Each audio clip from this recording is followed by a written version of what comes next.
दुर्ग में प्रतिभा और प्रतिभावानों की कोई कमी नहीं है। दुर्ग की एक बेटी इस वक्त इसरो इसरो की जो सिविल परीक्षा है उसमें देश भर में टॉप की है। उसका नाम है सृष्टि बाफना। इस वक्त सृष्टि हमारे साथ मौजूद है। हम उनसे ही जानेंगे कि किस तरह की क्या कुछ तैयारियां रही और कैसे उन्होंने देश भर में इतनी बड़ी परीक्षा कंडक्ट करके वो पास आउट हुई है। तो सबसे पहले सृष्टि का ईटीवी भारत परिवार आपको बहुत बहुत शुभकामनाएं देता है। Thank you so much. Srishti, ये बताइए आपने ये परीक्षा की तैयारी कैसे कुछ की, क्या कुछ तैयारियां थी, कितने घंटे आप पढ़ाई किया करती थी? सर मैंने पहले बीआईटी दुर्ग से सिविल इंजीनियरिंग करी है और उसके बाद मैंने आईआईटी दिल्ली से एमटेक किया है। तो एमटेक के टाइम पे ही मैंने ये तैयारी शुरू कर दी थी सारे कॉम्पिटिटिव एग्ज़ाम्स की। फिर ये एग्ज़ाम के थ्रू पता चला बहुत सारे कि ऐसे कौन कौन से एग्ज़ाम्स होते हैं। यूपीएससी इंडियन इंजीनियरिंग सर्विसेज का भी इंटरव्यू दिया है अभी मैंने। तो फिर बस उसका रिटन दिया, फिर उसके बाद इंटरव्यू हुआ और फिर सिलेक्शन हुआ। बाकी अभी जो ये एग्ज़ाम जो था, आप कब इसका एग्ज़ाम कब हुआ था और इतना समय क्या कुछ टाइम लगे, इंटरव्यू क्या हुआ, उसमें किस तरह के सवाल जवाब आपसे पूछे गए? हाँ, इसका एग्ज़ाम पिछले साल जनवरी में हुआ था और इंटरव्यू मार्च में होना था पिछले साल, पर कोरोना की वजह से पोस्टपोन होता गया और ये फिर इंटरव्यू अभी 5 फरवरी को हुआ था और फाइनल रिज़ल्ट अभी परसों आया है। और बाकी इंटरव्यू में क्वेश्चंस जो थे पूरे टेक्निकल थे, मेरे एमटेक से रिलेटेड, एमटेक प्रोजेक्ट से रिलेटेड, बीटेक से रिलेटेड, कि मैंने क्या काम किया, उसका क्या आउटकम निकला। और बाकी मैंने एमटेक में जो भी पढ़ाई की, कंस्ट्रक्शन मैनेजमेंट में एमटेक है मेरा, तो उससे रिलेटेड फील्ड क्वेश्चंस ऐसे थे।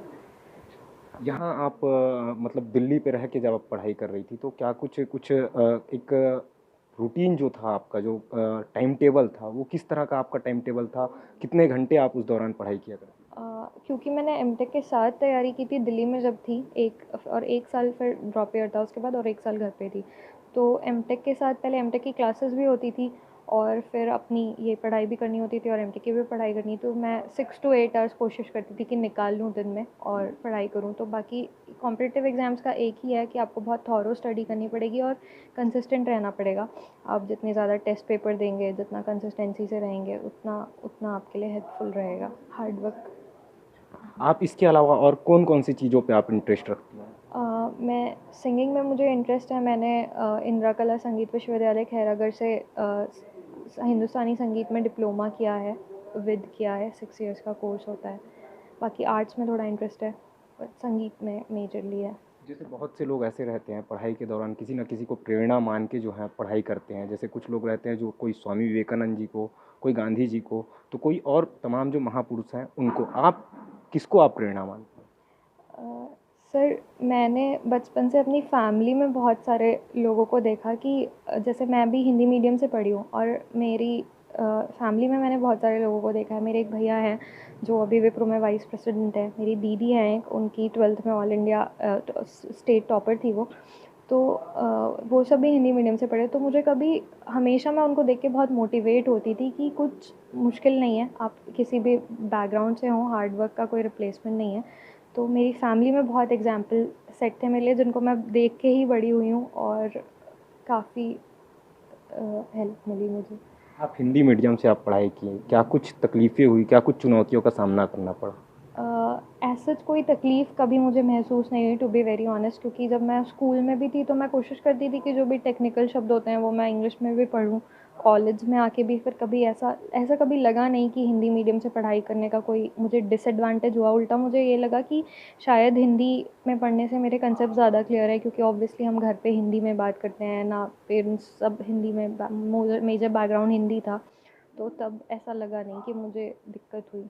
अभी आपका मतलब इतने बड़े आप संस्था में मतलब इसरो में जो हैं, उन पे आप प्रथम स्थान हासिल किए हैं। अब आगे क्या कुछ आप सोची हुई हैं?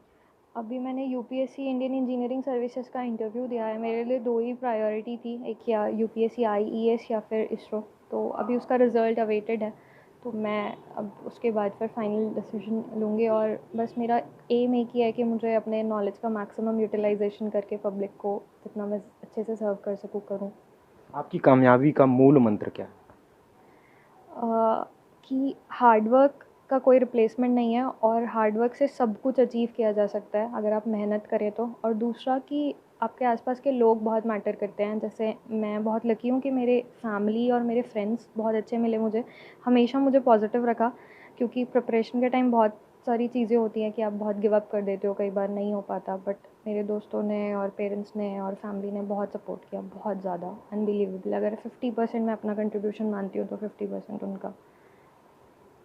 तो ये थी हमारे साथ सृष्टि बाफना, जिनका साफ तौर पे ये कहना है हार्ड वर्क जो है वो कहीं न कहीं इनके सक्सेस का जो है वो मूल मंत्र माना जा रहा है। इसके साथ-साथ जो तमाम जो परिवार और फ्रेंड, उनका जो सपोर्ट जो इनको मिला वो काफ़ी बेहतर रहा, जिनकी बदौलत उन्होंने ये कामयाबी हासिल की।